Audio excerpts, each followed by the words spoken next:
L'Italie a connu son été le plus chaud de la décennie, pas seulement pour les Italiens et les touristes, mais aussi pour sa classe politique. Une crise gouvernementale quand tout le pays est en vacances ne s'était jamais produite auparavant. Cela a été déclenché par l'homme fort italien, Matteo Salvini. Le ministre de l'Intérieur a tenté de renverser le gouvernement, mais le Premier ministre Giuseppe Conte, qui s'adressera demain au Sénat, n'a pour l'instant pas démissionné. Le plan de Salvini est de faire tomber la coalition formée avec le mouvement 5 étoiles, de tirer profit de la popularité actuelle de son parti et d'obtenir ce qu'il appelle les pleins pouvoirs. Mais quelle est la prochaine étape? Nous l'avons demandé à ce professeur d'université italien.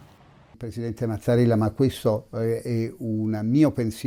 pense que le président de la République, Sergio Mattarella, c'est ce que je crois, mais il ne le déclarera jamais, ne veut pas revenir immédiatement aux urnes. Il préfère un gouvernement par intérim et veut éviter que le projet de loi de finances de l'Italie soit voté trop près du moment où les gens vont aux urnes.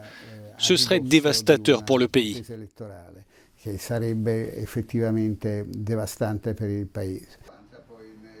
Hier, son allié dans la coalition, le mouvement 5 étoiles, a annoncé que Salvini n'était plus un partenaire crédible.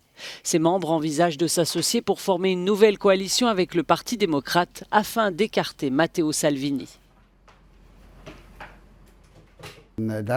Étant donné qu'en septembre, il n'y aura pas de vote de confiance contre Salvini, afin d'éviter que la situation ne s'aggrave, Salvini a pensé à une élection anticipée comme une solution possible.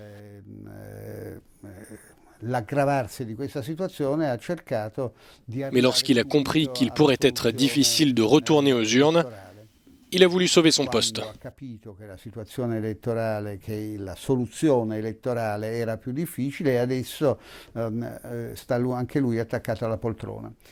Mais que pensent les Italiens de la fin de ce gouvernement présenté comme celui du changement? Sont-ils prêts à retourner aux urnes? Au début, j'avais confiance en ce gouvernement. Je pensais vraiment que c'était le gouvernement du changement et j'ai été bouleversée d'apprendre qu'il s'effondrait tout à coup. Honnêtement, je ne sais plus pour qui voter. À qui je dois faire confiance, je ne sais plus. J'espère vraiment que ce gouvernement s'effondrera au plus vite. Nous avons atteint le plus haut niveau d'incompétence et de stupidité. Les analystes politiques s'accordent sur le fait que le vice-premier ministre a choisi le mauvais timing et se demandent si tout cela sonne le glas de la période Salvini.